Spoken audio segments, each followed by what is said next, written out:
خانم بھی انفال کے ملنے کے بہانے اس سے ملنے جاتے تھے۔ شائستہ ان کو دیکھ کر کمرے میں بند ہو جاتی تھی اور وہ پیاسے دیدوں سے اس کے انتظار میں بیٹھے بیٹھے خالی ہاتھ لوٹ آتے تھے۔ پر آج شائستہ کا خود چل کر آنا ان کے ضعیف بدن میں جان ڈال گیا تھا کہ ایوب خان اور خانم بی کے چہرے خوشی سے تمتمانے لگے تھے۔ بھیگی آنکھوں میں آنسو سمیت چمک دار آئی تھی۔ وہ تو سمجھے بیٹھے تھے کہ بیٹی کی ناراضگی لے کر ہی دنیا فانی سے رخصت ہو جائیں گے، پر شائستہ نے جیسے ان کی حالت پر رحم کھا لیا تھا۔ مورے مورے شدت سے روتی شائستہ بی جان کے گرد حصار بند ہچکیاں بھرتی، بولنے کی صحیح کرتی پر الفاظ ادا ہونے سے انکاری تھی۔ میری شان ہو، اللہ تو اس سے راضی ہو، تم نے ہماری برسوں کی مراد پوری کر دی۔ میں ہمیشہ تمہاری راہ تکتی تھی، مجھے امید تھی تم اس عمر میں ماں باپ کو اکیلے نہیں چھوڑو گی، ہمیں بغیر خود سے ملائے اس دنیا سے رخصت نہیں ہونے دو گی۔ بی جان بے تحاشا شائستہ کا ماتھا اس کا سر چومتی بولی، جبکہ باقی سب کی آنکھیں نم تھیں۔ وہ خاموش کھڑے برسوں بعد ان کے دلوں کی میل دھلتے دیکھ رہے تھے۔ مجھے معاف کر دے مورے، میں اچھی بیٹی نہیں بن پائی، میں نے اتنے سال سزا دی آپ کو اور خود کو۔ شائستہ ہمیشہ کی طرح سب کچھ اپنے سر پر لیے اس سے معافی مانگ رہی تھی۔ بابا، ایوب خان نے پاس آتے شائستہ کے سر پر اپنا جریوں زدہ ہاتھ رکھ کر شائستہ نے سسکتے پکارا اور ان کا ہاتھ تھام کر لبوں سے لگائے روتی چلی گئی۔ انہوں نے نہیں روکا، یہ اس کا برسوں کا پالا گھام تھا جو آج آنسو کی صورت بہہ رہا تھا۔ وہ تمام رو خلشیں بہتی چلی گئی تھی جب شائستہ نے ایوب خان کے سینے پر سر رکھا۔ میں بری بیٹی ہوں نا بابا؟ اس نے اپنے باپ کے روشن چہرے کو دیکھا۔ پریشانیوں نے انہیں وقت سے پہلے بوڑھا کر دیا تھا کہ وہ دونوں کی کمزور طبیعت رہ گئے تھے۔ بیٹا اور بہو کا دنیا سے جانے غم اور دوسری جانب ایک بیٹی کا جیتے جی ماں باپ کو چھوڑ دینے کا غم، اس سب میں وہ بس زندگی کے ایام گزار رہے تھے۔ شائستہ کے روح کو کچوکے لگے تھے، اس کا دل جیسے پھٹ جائے گا۔ وہ بے تابی اور پیاسی نگاہوں سے ایوب خان کے چہرے کو دیکھ رہی تھی۔ میری گڑیا بہت اچھی ہے، ہم سے غلطی ہوئی بیٹا، ہم آپ سے معافی۔ ایوب خان نے ہاتھ جوڑتے بابا، شائستہ کی آنکھیں پھیل کبھی وہ بجلی کی تیز سے ہاتھ تھامتی عقیدت سے انہیں آنکھوں سے لگائے بھل بھل رونے لگی۔ بڑی حویلی کے تمام مکین ایک جانب کھڑے ان کو دیکھ رہے تھے، جبکہ مہد جو انفال کی وجہ سے جھنجھلایا ہوا سا ڈرائنگ روم چلا گیا تھا کہ رونے کی آواز سن کر وہ باہر آیا اور ان کو یوں روتا دیکھ لب بھینچ گیا۔ چھوٹی حویلی میں سیلاب تو نہیں آئے گا؟ باہر سے عطا علی ان سب کو دیکھ خوش ہوا، پر ان سب کے آنسو دیکھ کر شگوفہ چھوڑے بنا نہ رہ سکا۔ اس کی غیر متوقع سوال پر سب نے گردنیں موڑ کر اسے دیکھا، جو سب کو یوں دیکھنے پر مسکرا کر بالوں میں ہاتھ پھیرتا، دوسرے ہاتھ سے سب کو ہائے کرنے لگا، کچھ اس انداز سے جیسے وہ سپر سٹار ہو۔ باقی سب اس کے فین جن کو دیکھ کر وہ خوش ہوتا ہاتھ ہلا رہا تھا۔ اس کی اس حرکت پر سب کے لبوں پر مسکراہٹ رنگ گئی۔ علی بالوں کو پف سٹائل میں ماتھے سے تھوڑا اوپر ٹکا کر ان کی جانب ہی بڑھا۔ ہائے ایوری ون، مجھے نہیں پتا تھا کہ سب مجھے اس قدر مس کرتے ہیں۔ علی ان کے قریب آتا ان سب کی عمل پر چٹکلا چھوڑا اور بڑی حویلی سے آئے مکینوں کو ملنے لگا۔ جب شائستہ ایوب خان اور بی جان کے پاس کھڑی ان سے معافی مانگتی تھی، جس پر وہ اس کو ڈپٹ کر رہ گئے۔ افو، علی سب سے ملتا شائستہ کی جانب آیا۔ افو کا شہزادہ، وہ بہن واہ کرتی محبت سے بولے، جب ہی علی آ کر اس کی باہوں میں سما گیا۔ آپ کے یہاں آنے سے میں کتنا خوش کہ میں بتا نہیں سکتا، وہ بھیگی آواز میں بولا۔ بچپن سے تو دور دور تھے، آج جب وقت آیا تھا تو سارے شکوے ختم کر رہے تھے۔ میں بھی بہت خوش ہوں۔ ڈبل روٹی، شائستہ نے اس کے دونوں گال کھینچ کر کہا۔ وہ مسکرا دیا۔ کیا افو، آپ ابھی انفی جلادنی کی زبان بولنے لگی ہیں؟ بالکل، شائستہ کہتی اسے ساتھ لیے صوفے پر بیٹھی جہاں اب سب بیٹھ چکے تھے۔ بھابھی، اس قدر ہمیں خوشی دینے کے لیے شکریہ، آپ نے ہمیں اس قابل سمجھا اور یہاں آ کر ہماری حویلی کو رونق بخشی۔ ایوب خان سربراہی سنگل سیٹر صوفے پر براجمان ہوئے اور نہایت تشکرانہ انداز میں خانم بی سے بولے، ایسی بات نہیں ہے بھائی، ایسی بات نہیں ہے بھائی، ہمارا بھی تو گھر ہے اور ہم جب چاہیں آ سکتے ہیں۔ خانم بی نے مسکرا کر کہتے ان سب کے چہروں پر مسکراہٹ بکھیر دی۔ بڑے سب ایک طرف بیٹھے تھے، جبکہ ینگ پارٹی ایک جانب بیٹھے خسر پھسر کرنے میں مگن تھی، اور اس خسر پھسر میں وہ کچھ دیر پہلے کی شمس کی بے باک نظریں جو کہ روشنے پر ٹکی تھیں اس پر بحث کر رہے تھے۔ خانم بی نے کچھ توقف کے بعد منہ دے کی بات کی، ہم آپ سب کو بڑی حویلی لینے آئے، ہم چاہتے ہیں کہ بچوں کے سارے فنکشن بڑی حویلی ہوں اور شادی تک وہ سب بھی ادھر ہی رہیں۔ اس کی بات پر سب میں لمحہ بھر کو خاموشی چھا گئی۔ نہیں بھابھی، ہم وہاں کیسے؟ بی جان نے بات دوری چھوڑ کر خانم بی کو دیکھا۔ شہناز، اگر آپ کو شمس کی وجہ سے لگ رہا تو ایسے ہم اجازت لے چکے ہیں۔ وہ مان گیا، پر اپنے لیے نہیں، سب کے لیے۔ خانم بی نے بات آگے بڑھائی۔ اس کی بات سن کر سب خاموش ہو گئے۔ تو ہم شمس کو ادھر کیسے اکیلا چھوڑ سکتے؟ آپ اس کی فکر مت کریں، شمس ہر فنکشن میں موجود ہوگا، بھلے ہی نہ رکے۔ خانم بی کی بات پر تمام بچوں نے ہوٹنگ کی، جبکہ شائستہ، فاطمہ اور ارم بیگم سب کے لیے کھانا تیار کرنے کچن کی جانب بڑھ گئی۔ بی جان نے محبت سے ان کو دیکھا، جنہیں دیکھ کر انہیں لگ رہا تھا کہ وہ سالوں کے بچھڑے ہوئے تھے۔ آج جب ملے تھے تو ایسے لگ رہا تھا جیسے سب ہمیشہ سے ساتھ ہوں۔ مہر بیٹا نہیں آیا؟ ایوب خان نے ارسلان سے استفسار کیا۔ جی چچا جان، وہ باہر ہے، ابھی آ جاتا ہے۔ یہ انفی جلاد کہاں ہے؟ دیکھ نہیں رہی، اور نہ جلاد دیکھ رہا ہے۔ علی نے ان سے پوچھا۔ تمہاری دوست سر منہ لپیٹ کر کمرے میں پڑی ہے، زرین نے کہتے لیز کا ٹکڑا منہ میں رکھا۔ ہیں وہ کیوں؟ اس کے ساتھ سب لڑکوں نے کورس میں پوچھا کہ ایک دفعہ پھر سے وہ واقعہ یاد آتے ہی لڑکیوں کے کہہ کے ابل پڑے۔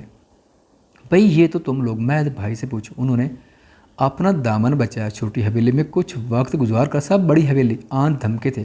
کل بچوں کو مایوں تھا اور آج وہ سنگیت پلین کیے بیٹھے تھے۔ نمرا بھی اپنی فیملی کے ساتھ آ چکی تھی، جسے دیکھ کر علی کی دانت نہیں چھپ رہے تھے۔ وقفے بعد وہ نمرا کو مانی خیز نظروں سے گھورتا اسے بزل کر رہا تھا۔ تم کیا بدروحوں کی طرح بچی سے چمٹ رہے ہو؟ افنان نے اسے آنکھیں دکھائیں۔ ابھی آپ سنگل ہیں؟ ان سب سے نا واقف علی نے سلگایا اور پھر لڑکیوں کے بیچ بیٹھی نمرا کو گھورنے لگا۔ تم لوگوں نے کون سا تیر مار لیا؟ شادی ہی ہے نا، جب چاہے میں بھی کر سکتا ہوں۔ افنان نے جلتے دل کے ففولے پھوڑے۔ شادی سے پہلے تھوڑا لو سٹوری ہونا بھی ضروری ہے، لائف کا مزہ آ جاتا ہے۔ علی نے دانت نکو سے۔ تم خوش مت ہو، ابھی تمہاری شادی نہیں ہو رہی، صرف منگنی ہی ہوگی، وہ بھی ان کے ولیمے پر۔ افنان نے چبا کر کہا اور لڑکیوں کی جانب بڑھ گیا۔ اس کو اس جانب جاتا دیکھ بدر، سمد اور علی اپنا سموں لے کر رہ گئے۔ یار اگر مہد بھائی کو پتہ چل گیا پھر؟ روشن نے ان کو آگاہ کیا۔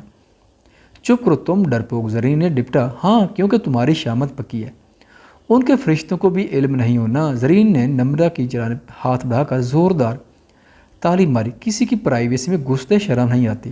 روشانہ نے پھر سے انہیں روکنے کا عذر پیش کیا۔ بی بی تم کیوں فکر کر رہی ہو؟ تمہاری پرائیویسی میں نہیں آئے گی ہم، پر انفال اور مہد بھائی کے کمرے کے حالات جاننا ہمارے لیے نہایت اہم ہے۔ زرین نے آنکھیں نچاتے کہا، جب کہ روشانہ لب دبا کر رہ گئی کہ اس کی پرائیویسی نہ ہی جانے تو اچھا ہے۔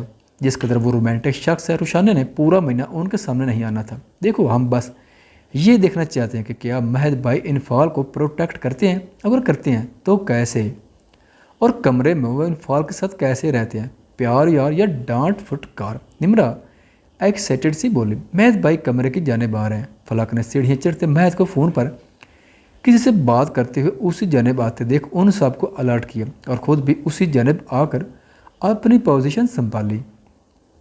وہ چاروں گلاس ونڈو میں اوپر نیچے لٹکی ہاتھ کے برابر کھلی ونڈو سے ان کے کمرے میں جھانک رہی تھی، جبکہ چہروں پر شریر مسکراہٹ رخصاں تھی۔ تبھی واش روم کا دروازہ کھلا اور انفال بھیگی سی گلے بالوں کو پشت پر پھیلائے بہہ رہے۔ اس نے ابھی ایک قدم ہی بڑھایا تھا کہ نظر فرش پر پڑے کاکروچ پر گئی۔ اس کو دیکھ کر انفال کی جان جاتی تھی۔ وہ چیختی وہیں سے فل سپیڈ دوڑ کر بیڈ پر چڑھ گئی اور ہراسان نظروں سے اسے دیکھ رہی تھی جو تیز سے فرش پر گھوم رہا تھا۔ بچاؤ پلیز!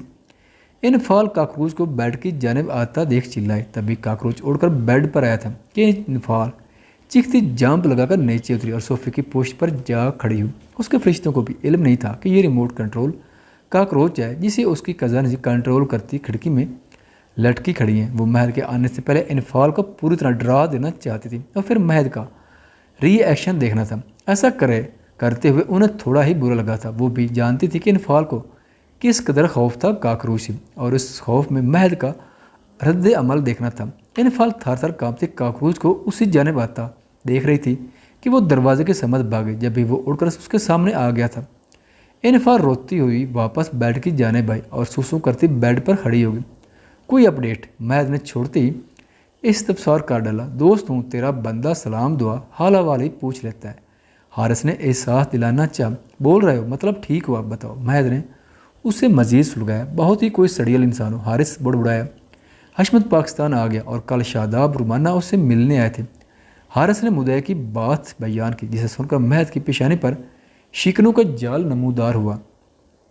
شاداب حشمت سے بات کرتا تھا، اس سے مہد بخوبی واقف تھا اور یہ بھی جانتا تھا کہ شاداب ضرور اسے پاکستان بلائے گا، پر رومانہ کا ملنا اسے سمجھنے میں دیر نہیں لگی تھی۔ تم ندا کو لے کر کل صبح یہاں پہنچو۔ خیریت؟ ہاں، شادی پر انوائٹ ہو تم، اور کل صبح یہاں موجود ہو تم دونوں۔ مہد دو ٹوک انداز میں کہہ کر کال کٹ کرتا اپنے کمرے میں آیا۔ اسے قدم رکھتے انفال کی چیخ سنائی دی، کاکروچ! مہد کو اندر آتا دیکھ انفال پوری شدت سے چلائی تھی، جبکہ مہد نے ناسم سے اسے دیکھا۔ آنکھوں میں سرد پن مجتمع تھا۔ مہد، کاکروچ! آپ کی بار وہ پھر سے چلائی تھی۔ Water Bush! مہد کی پیشانی پر شکنوں کا جال نمودار ہوا تھا۔ اس کی طرز تخاطب پر اس چہرے پر سرخ گلنے لگی تھی۔ میرا مطلب کاکروچ آپ؟ وہ ہکلاتی بولتی۔ مہد کا میٹر گھما گئی تھی کہ وہ شرر بار نگاہوں سے اسے بیڈ پر کھڑا دیکھ رہا تھا، جو خود سے الجھی خمار شکن سراپا لیے بکھرے بالوں سے مہد دوپٹہ کا ایک سرا اس کے کندھے پر پڑا نیچے سرکنے پر بے تاب تھا، اور وہ خوفزدہ سی کھڑی اسے ہی دیکھ رہی تھی۔ کیا بکواس کر رہی ہو؟ ہاں۔ مہد لمبے لمبے ڈاک بھرتا اس کی جانب آیا۔ وہ وہاں کاکروچ ہے۔ انفال روانسی ہوتی معصوم صورت بنائے بولی۔ تو مہد نے دانت پیسی۔ آپ اسے بگائیں؟ وہ نام آنکھوں سے اسے فرمائشی انداز میں بولی۔ کس لیے؟ مہد نے بھویں اچکائے۔ مجھے ڈر لگتا ہے اس لیے۔ جبکہ مہد نے ہلکا سا سر ہلایا اور دائیں جانب دیکھا جہاں کاکروچ پڑا تھا۔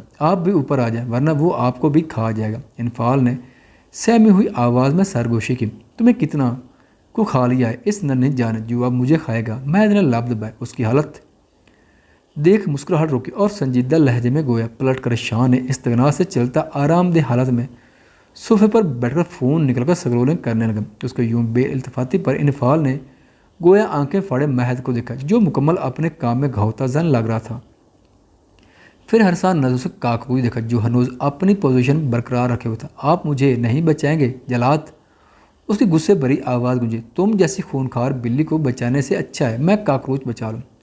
اس کی گمبھیر آواز گونجی۔ پلیز مہد! انفال نے التجا کی۔ پہلے اپنی حرکتوں کی معافی مانگو، تب تمہیں بچانے کے متعلق سوچ بچار کر سکتا ہوں۔ مہد ٹانگ پر ٹانگ چڑھائے ایک ہاتھ صوفے کے پوشت پر جمائے روب سے بولا۔ اشارہ صبح والی حرکت کی جانب تھا۔ انفال نے آنکھیں سکڑے اسے دیکھا، جو اس کی معافی کا انتظار کر رہا تھا۔ ان رومانٹک پرسن، ان کو تو خوش ہونا چاہیے کہ غلطی میں ہی سے ان کو بوسہ مل گیا، پر ادھر نخرے ہی ختم نہیں ہو رہے۔ وہ بڑبڑائے۔ اونچا بولو۔ سب کے ہلتے لب دیکھ کر مہد نے مسکراہٹ دبائی۔ میں معافی نہیں مانگوں گی، وہ بازید ہوئی۔ ٹھیک ہے پھر تم جانو اور تمہارا پارٹنر، وہ کہہ کر اپنی جگہ سے اٹھا۔ مہد! انفال نے شدت سے پکارا کہ مہد نے چونک کر اسے دیکھا، جو نڈال سی بیڈ پر کھڑی تھی۔ مہد پر پسینے کی ننھی بوندیں چمک رہی تھیں، ماتھے پر پسینے کی ننھی بوندیں چمک رہی تھی، جبکہ دوپٹہ اب شانے سے ڈھلک گیا تھا۔ مہد کے دل نے بیٹ میس کی تھی۔ وہ سراپا قیامت بنی خود سے انجان مہد کے جذبات بھڑکا گئی تھی۔ مہد نے ایبرو چکائی، گویا بولنے کا اشارہ دیا۔ وہ انفال نے کاکروچ کی جانب اشارہ کیا۔ مہد نے فرش پر دیکھا۔ اسے کچھ غیر معمولی سا احساس ہوا۔ جب ہی اسے ونڈو میں کسی کی موجودگی کا احساس ہوا، اس نے لب بھینچ کر ایک نظر فرش پہ پڑے بے جان کیڑے پر ڈالی اور نامحسوس انداز میں ونڈو کی جانب دیکھا۔ مہد نے نچلا لب دانتوں تلے دبایا۔ اسے ساری کارروائی کی سمجھ آ چکی تھی۔ تو تم معافی نہیں مانگو گی؟ مہد نے اسے دیکھتے سنجیدگی سے دریافت کیا۔ انفال نے نفی میں گردن ہلائی۔ مدد چاہتی ہو؟ انفال نے ہاں میں سر ہلایا۔ تبھی مہد نے اسے اپنی جانب کھینچا کہ وہ اندھے منہ گرتی پڑتی اس کے سینے سے ٹکرائے۔ اس سے پہلے کہ وہ کچھ کہتی، مہد نے اس کی کمر میں بازو ڈالے اس کے بالوں میں چہرہ چھپایا۔ انفال، جس نے چیخنے کے لیے منہ کھولا ہی تھا کہ اس افتاد پر بھنجکا کر رہ گئی، خاموش کھڑی رہو۔ مہد نے خمار آلود لہجے میں کہا۔ نہ نہیں، وہ ادھر کاکروچ۔ انفال کی سوئی وہیں ٹکی تھی۔ ریموٹ کنٹرول ہے۔ مہد نے اس کی کان پٹی پر لب رکھا۔ کیا ریموٹ کنٹرول؟ ہم ونڈو میں تمہاری نیندیں کھڑی ہیں۔ مہد نے اس کے کان کے قریب سرگوشی کی۔ کیا؟ پر کیوں؟ انفال کو حیرت کا جھٹکا لگا۔ ثبوت کٹھے کرنے آئی ہیں۔ کیسے ثبوت؟ وہ دونوں ہاتھ اس کے سینے پر کے اسی کے انداز میں بولی کہ مہد نے بمشکل امڑ آنے والی ہنسی کو روکا۔ خانہ بی کو پر پوتا چاہیے۔ مہد نے اس کے کان کے لو کو لبوں میں دبا کر سرگوشی کرتے اسے گھما کر پوش سینے سے لگائے اور اس کا چہرہ مرر کی جانب کے جہاں سے وہ ونڈو میں جمی وہ چاروں منہ کھولے انہیں دیکھ رہی تھی۔ انفال کی آنکھیں پھیل گئیں مہد کی بات پر، اور ان چاروں کو دیکھ کر انفال کے سامنے ہفت اقلیم گھوم گئے تھے۔ آپ دور ہوں۔ انفال خود میں سمٹی شرم سے چور لہجے میں بولی۔ کچھ دیر خاموش نہیں رہ سکتی۔ مہد نے ڈپٹا۔ مم میں گر جاؤں گی، میری پناہوں میں ہو۔ مہد نے اس کے کندھے پر لب رکھے اور اس کے گرد حصار مضبوط کیا کہ ان چاروں نے آنکھوں پر ہاتھ رکھ لیے۔ زرین نے فلک کو ہاتھ مارا۔ یہ مہد بھائی ہے نا؟ لاگ تو وہی رہی ہیں، پر ان کو اچانک کیا ہوا یہ تو